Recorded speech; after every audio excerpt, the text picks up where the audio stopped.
जनतासँग माओवादी विशेष रूपान्तरण अभियानको शुभारम्भको यो ऐतिहासिक अवसरमा यहाँहरू सबैमा हार्दिक अभिवादन व्यक्त गर्दछु। नेपाली जनताको बलिदानपूर्ण सङ्घर्षबाट प्राप्त उपलब्धिमाथि प्रहार भइरहेको र प्रतिक्रियावादी तथा पुनरुत्थानवादी शक्तिहरूले पुनः शिर उठाउने जमर्को गरिरहेको चुनौतीपूर्ण समयमा हामी यो अभियानको सुरुवात गर्न गइरहेका छौँ। गत महिना सम्पन्न हाम्रो पार्टीको केन्द्रीय समितिको चौथो पूर्ण बैठकले देशको राष्ट्रिय एकता र स्वाधीनतालाई सुदृढ गर्ने, आत्मनिर्भर अर्थतन्त्रको विकास गर्ने, सामाजिक न्याय र सुशासनको कार्यक्रमलाई अझ प्रभावकारी बनाउने, जनताको विकासको आकाङ्क्षालाई ठोस रूपमा सम्बोधन गर्न, सङ्गठन निर्माण र जनपरिचालनका कार्यक्रमहरू बनाई अभियानका रूपमा सञ्चालन गर्ने निर्णय गरेको थियो।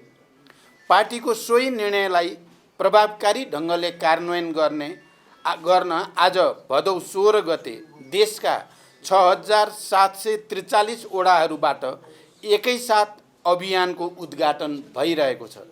सर्वप्रथम म यो अभियान सफलताको शुभकामना दिँदै अभियानले पार्टीभित्र नयाँ ऊर्जा सिर्जना गर्ने र जनतासँगको सम्बन्धलाई अझ बलियोसँग स्थापित गर्ने विश्वास व्यक्त गर्दछु। आदरणीय जनसमुदाय, परिवर्तनको नेतृत्व गरेको हाम्रो पार्टी यति बेला इतिहासकै चुनौतीपूर्ण अवसरका बीचमा खडा छ। इतिहासले हामीमाथि ठुलो जिम्मेवारी सुम्पेको छ। हाम्रो पार्टीको नेतृत्वमा भएको जनयुद्ध र 12 बुँदे समझदारीका आधारमा भएको जनआन्दोलनका बलमा स्थापित सङ्घीय लोकतान्त्रिक गणतन्त्रलाई संस्थागत गर्दै समाजवादको आधार तयार पार्ने जिम्मेवारी इतिहासले हामीलाई सुम्पेको छ। परिवर्तनको रक्षा गर्दै संविधानमा उल्लेखित समाजवाद निर्माणको आधार खडा गर्ने, सुशासन, सामाजिक न्याय र समृद्धिको राष्ट्रिय अभिभारा पुरा गर्ने जिम्मेवारी पनि हाम्रो काँधमा छ। हो, इतिहासको यही अत्यन्त गम्भीर, सङ्क्रमणकालीन र संवेदनशील जिम्मेवारी पुरा गर्ने मोडमा हामी खडा छौँ। जनतासँग माओवादी विशेष रूपान्तरण अभियानको उद्घाटन गरिरहँदा मैले के देखेको छु भने, सिङ्गो पार्टी एक ढिक्का भएर अगाडि बढ्ने हो भने हाम्रा अगाडि खडा भएका सबै चुनौतीहरूको सामना गर्न सकिन्छ र पार्टीलाई देशकै बलियो र भरोसा योग्य पार्टीका रूपमा रूपान्तरण गर्न सकिन्छ। समाजवादको आधार तयार पार्ने नयाँ चरणको आन्दोलनको नेतृत्व लिन पार्टीलाई सक्षम बनाउने अठोटका साथ यो अभियानले सफलता प्राप्त गर्ने मैले विश्वास लिएको छु। आज हामी देशका सबै ओडामा अभियानको नेतृत्व गर्दै भेला भएका छौँ। आजको दिन पार्टीको जीवनका लागि, देशको पनि उज्जवल भविष्यका लागि जनताका सपना पुरा गर्ने ऐतिहासिक दिन बनाउनु छ। आजको दिनलाई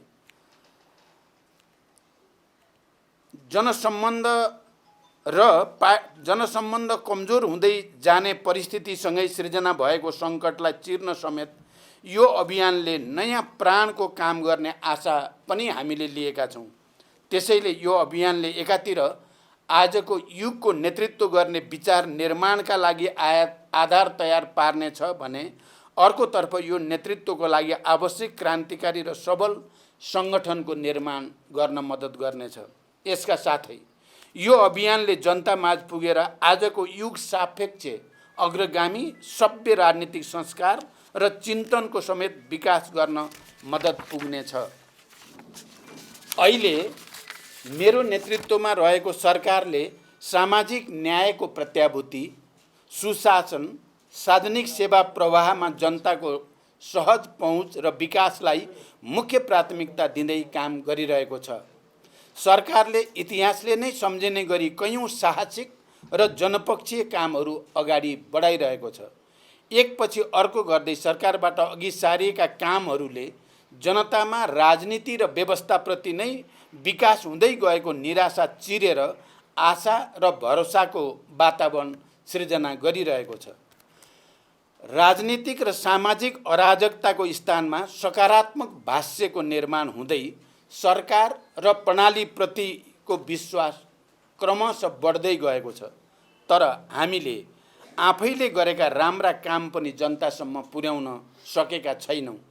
यो अभियानले सरकारका तर्फबाट भइरहेका जनपक्षीय कामहरूलाई समेत जनतामा सम्प्रेषण गर्दै सरकार र जनता बीचको एकतालाई अझ सुदृढ गर्नेछ।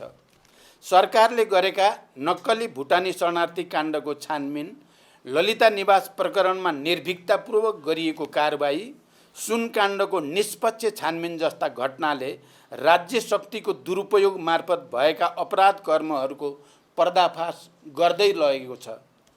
मिटर ब्याज पीडितहरूको पक्षमा बनाइएका कानुन, नागरिकताविहीन नेपाली नागरिकका सन्तानहरूका लागि नागरिकता ऐन निर्माण, वैदेशिक रोजगारमा रहेका र अनौपचारिक एवं स्वरोजगार क्षेत्रमा कार्यरत लाखौं श्रमजीवीहरूका लागि गरिएको योगदानमा आधारित सामाजिक सुरक्षा, राहदानी, सवारी चालक अनुमति पत्र जस्ता दैनिक सेवा प्रवाह गर्ने कार्यालयहरूमा लाग्ने अव्यवस्थित लाइन हटाउने कदम, अस्पतालमा निःशुल्क शय्याको व्यवस्थादेखि स्वास्थ्य क्षेत्रमा सुधार र सामाजिक न्यायको क्षेत्रमा गरेको पहल कदमीले सर्वत्र पार्टीको र सरकारको प्रशंसा भइरहेको छ। जनयुद्धका शहीद घोषणालाई राजपत्रमा प्रकाशित गर्नु, बाँकी रहेकालाई शहीद घोषणा गर्न तयारी गर्नु, जनयुद्ध दिवसमा दिइएको सार्वजनिक विदा लगायतका निर्णयहरूले राजनैतिक आन्दोलन र परिवर्तनमा योगदान गर्नेहरूको सम्मान भएको छ।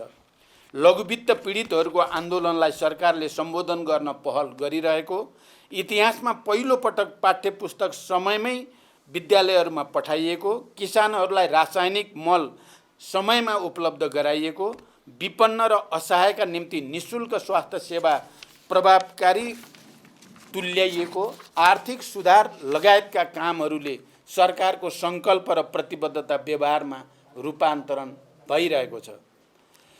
वित्तीय तथा मौद्रिक नीतिको सन्तुलन मार्फत निजी क्षेत्रलाई समेत विश्वासमा लिई सरकारले चालेका सुधारात्मक कदमबाट अर्थतन्त्र बिस्तारै लयमा फर्किन सुरु गरेको छ। उत्पादन, उत्पादकत्व र रोजगारी वृद्धि गरी अर्थतन्त्रको पुनरुत्थान तथा उच्च र दिगो समावेशी आर्थिक वृद्धि हासिल गर्ने र समष्टिगत आर्थिक स्थायित्व कायम गरी लगानीको वातावरणमा सुधार गर्न सरकार क्रियाशील छ। नेपाल राष्ट्र ब्याङ्कले हालै प्रकाशन गरेको प्रतिवेदन अनुसार अर्थतन्त्रका सूचकाङ्कहरू सकारात्मक दिशातिर उन्मुख छन्। 2080 असार मसान्तसम्म शोधान्तर स्थिति 290 अरब 52 करोड रुपियाँले बचत रहेको छ। विदेशी विनिमय सञ्चितको गत वर्षको सोही अवधिको तुलनामा 26.6% वृद्धि भई 1539 अरब 36 करोड रुपियाँ पुगेको छ र यसले करिब 10 महिनाको वस्तु तथा सेवाको आयात धान्न पुग्ने अवस्था सिर्जना भएको छ। विप्रेषण आयमा रेमिटेन्समा 21.2% वृद्धि भई 1220 अरब 56 करोड पुगेको छ। जग्गाको किता कार्ड पूर्ण रूपमा खुलाउने निर्णय भएको छ र यही भाद्र 11 गते मात्रै नेपाल राष्ट्र ब्याङ्कले लचिलो बजार नीति अनुसार चालु पुँजी कर्जा सम्बन्धी मार्गदर्शन संशोधन गरेको छ र यसको पनि सकारात्मक परिणाम निक्लिँदैछ। यसबाट उद्योग व्यवसाय क्षेत्रलाई प्रत्यक्ष लाभ हुनुको साथै आन्तरिक लगानी, उत्पादन वृद्धि र बजारमा आर्थिक गतिविधि बढ्नमा सहयोग पुग्ने विश्वास गरिएको छ।